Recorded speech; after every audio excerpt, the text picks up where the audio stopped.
बिहार में जंगल राज पार्ट 2 सरकार के 1 वर्ष पूरे हो गए। 9 अगस्त 2022 को महागठबंधन सरकार जो है वो सत्ता में आई थी और 9 अगस्त 2023 को 1 साल पूरे हो गए और अपराध का ग्राफ इतना ज़्यादा बढ़ गया कि 2005 से पहले की जो स्थिति थी वो अब की स्थिति हो चुकी है और हत्याओं, लूट, बलात्कार का दौर लगातार जारी है, दंगा फसाद लगातार जारी है। और आज की रिपोर्ट काफ़ी खास होने वाली है क्योंकि इस रिपोर्ट में हम 1 साल का खाका लेकर के आए हैं, डेटा आपको बताने के लिए आए हैं कि महाजंगल राज पार्ट 2 में आखिर क्या क्या हुई, कितने लाख लोगों को रोजी रोटी मिली, कितने लाख जो है उद्योग धंधे लगे, कितने लाख जो है सो ये हुआ। और ये सारी बात हम लाख में इसलिए कह रहे हैं क्योंकि बिहार के महामहिम माननीय उप मुख्यमंत्री तेजस्वी यादव लाख से नीचे तो कुछ भी बात ही नहीं करते। आइए देखते हैं कि आखिर बिहार में 1 साल में क्या क्या घटनाएं हुई और 1 साल में आखिर क्या क्या बदला।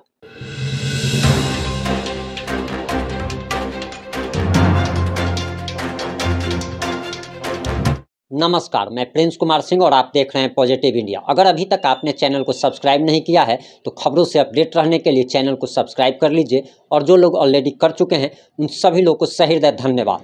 हम आए हैं बिहार सरकार के 1 साल का रिपोर्ट कार्ड लेकर।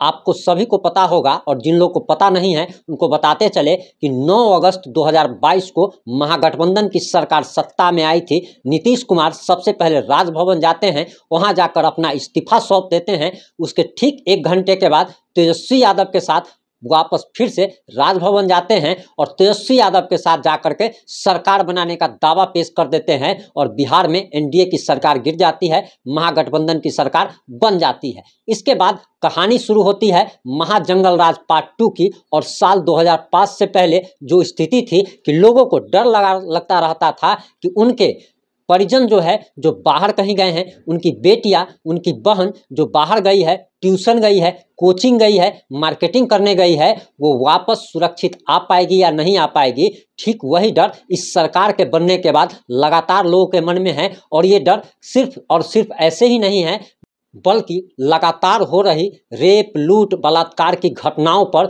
उनका डर वाजिब भी है क्योंकि मुहर्रम के दौरान भी जो मुहर्रम का तजिया जुलूस देखने गई थी उस बच्ची के साथ भी, नाबालिग बच्ची के साथ किस तरीके से बर्बरता के साथ गैंगरेप की घटना को अंजाम दिया गया, गलत काम किया गया, वो आप सभी ने देखा। सबसे पहले आते हैं कि बिहार सरकार के माननीय उप मुख्यमंत्री तेजस्वी यादव जी ने कहा था कि हम 20 लाख रोजगार देंगे और 10 लाख नौकरी और 10 लाख रोजगार का वादा। और ठीक यही वादा माननीय मुख्यमंत्री नीतीश कुमार ने भी किया था। लेकिन 1 साल में कितने लोगों को रोजगार मिला ये आंकड़ा जानकर आप हैरान रह जाएंगे कि बीते 1 साल में एक भी बहाली नहीं हुई, एक भी बहाली बिहार सरकार में नहीं हुई। और अगर प्रक्रिया की अगर बात की जाए तो 1,70,000 टीचर की वैकेंसी निकाली गई, वहीं 21,000 जो है सिपाही भर्ती की वैकेंसी निकाली गई जो कि अभी प्रोसेस में ही है। यानी कि 1,90,000 वैकेंसी निकाली गई जो कि अभी प्रोसेस में ही है और बहाली एक भी नहीं हुई।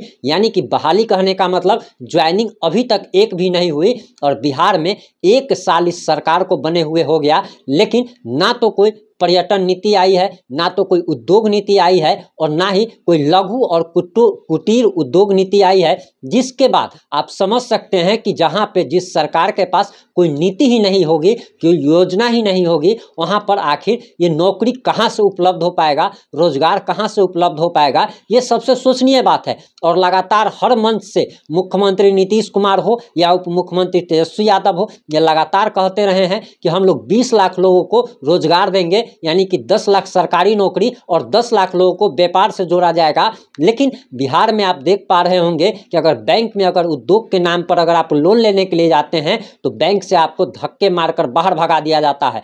वहीं अगर अपराध की बात की जाए तो बिहार की राजधानी पटना में ही मात्र जुलाई 2023 की बात हम बता रहे हैं, सिर्फ और सिर्फ जुलाई महीने में 30 व्यक्तियों की हत्या कर दी गई। और उस पटना राजधानी में यह हत्या 30 घटना हुई है जहां पे 13 के 13 आईपीएस ऑफिसर तैनात हैं। और आप समझ सकते हैं कि जहां राजधानी में सिर्फ 1 महीने में 30 हत्या हुई है, जहां पर 13 आईपीएस तैनात हैं, वहां अन्य जिलों की स्थिति क्या है वो आप सभी समझ पा रहे होंगे कि अभी मुहर्रम के दौरान हो चाहे जो रामनवमी हुई थी, रामनवमी जुलूस के दौरान दंगा हो, बिहार में दंगा का दौर लगातार चल रहा है। और सिर्फ इतना ही नहीं बल्कि भ्रष्टाचार जो है उसकी गंगा बह रही है।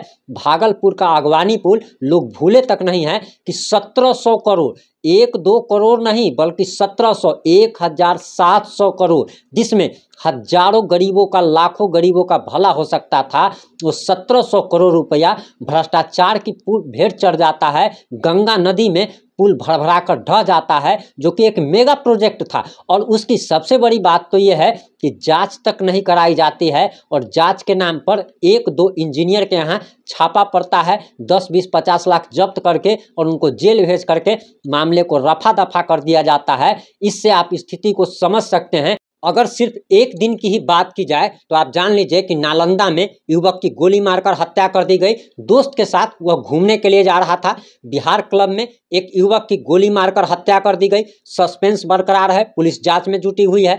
युवक को किसी ने फोन कर घर से बुलाया और उस पर केरोसिन छींट करके उसे जिंदा जला दिया। वहीं मोतिहारी में रजिस्ट्री ऑफिस के कर्मचारी की हत्या कर दी गई।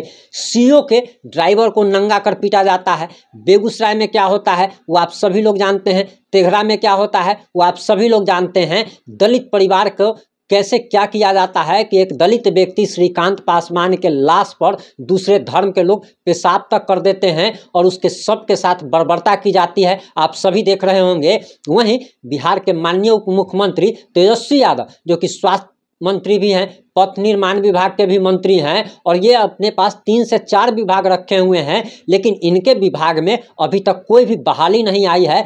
फेसबुक पर लंबा चौड़ा पोस्ट लिखते हैं, जब भी भाषण देने की बात आती है तो लंबा चौड़ा भाषण देते हैं। A to Z की राजनीति करने वाला अपने आप को बताते हैं, गरीबों का मसीहा अपने आप को कहते हैं, दलितों का रहनुमा अपने आप को कहते हैं। लेकिन बिहार में लगातार जो है अपराध का ग्राफ जो बढ़ता चला जा रहा है, ना तो इस पर कभी हाई लेवल मीटिंग मुख्यमंत्री ने बुलाई, ना तो डिप्टी सीएम ने बुलाई, और ना ही इन लोगों ने कभी भी अपराध के बढ़ते ग्राफ पर कोई बयान ही दिया।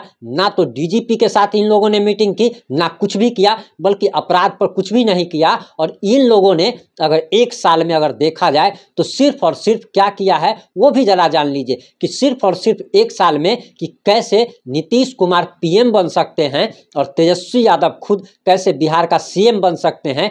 इसी जुगत में 1 साल बीत गया है। स्वास्थ्य विभाग की क्या हकीकत है वो आप सबने देख ली होगी कि हम पिछली रिपोर्ट में आपको बता चुके हैं कि जमुई के सदर अस्पताल में एक यूरिन बैग जो है वो उपलब्ध नहीं होता है, तो क्या किया जाता है कि पेशाब करने के लिए बोतल ठूस दिया जाता है। और किस तरीके से क्या होता है, पीएमसीएच में कांग्रेस की सत्ता पक्ष की विधायक को किस प्रकार से डॉक्टर गुंडे, आप कह सकते हैं कि गुंडे डॉक्टरों ने कैसे खदेड़ कर भगा देते हैं, और वो भाग करके तेजस्वी यादव के पास जाती है।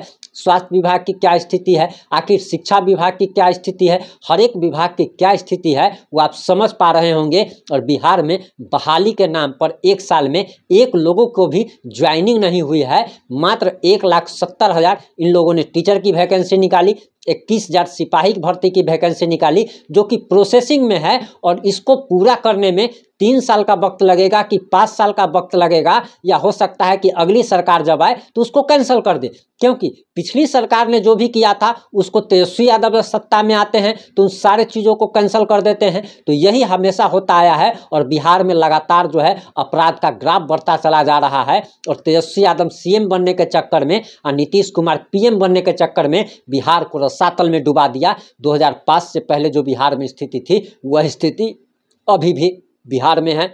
इस मुद्दे पर आपकी क्या राय है, आप अपनी प्रतिक्रिया जरूर दीजिएगा। जुड़े रहे हमारे साथ। जय हिंद, जय भारत, जय जय बिहार।